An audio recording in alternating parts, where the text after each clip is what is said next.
In today's video, I'm going to teach you how to delete your Otter AI account. If you're ready to close your account and remove your data, I'll walk you through the exact clicks so you can get it done confidently and without confusion.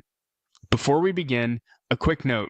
Deleting an account is permanent, so if there's anything you might want later, like transcripts or audio files, consider exporting those first. Start by opening your browser and heading to otter.ai.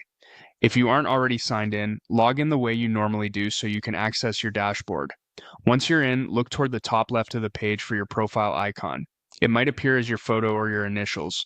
Click that icon to open the account menu.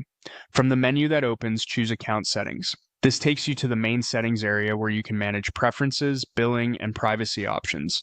On the settings page, find and click the General section. This is where Otter keeps core account controls, including the option to delete your account. Inside General, look for the Delete Account option.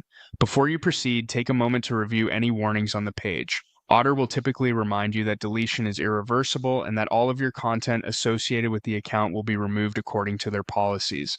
If you're certain you want to continue, click Delete Account to initiate the process. At this point, if you signed up or sign in with Google, you'll be prompted to choose the Google account that's linked to Otter. On the Account Chooser screen, select the account you use with Otter. This ensures the deletion is applied to the correct profile. After selecting the account, you'll see a prompt to continue. Click Continue to proceed. This step confirms your choice and allows Otter to finalize the request securely. Depending on your setup, you may see brief confirmations or be asked to verify that you understand the outcome. Simply follow the on-screen guidance. Once you've clicked Continue, Otter begins processing the deletion. You may be signed out and your access will end as the request completes.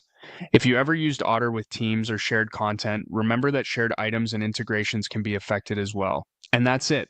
You've navigated to your settings, opened the General tab, selected Delete Account, chosen the correct Google account when prompted, and clicked Continue to finish. Take a moment to confirm you no longer have access and keep any export files you saved in a safe place. Thanks for watching, and I hope this helped you complete the process smoothly.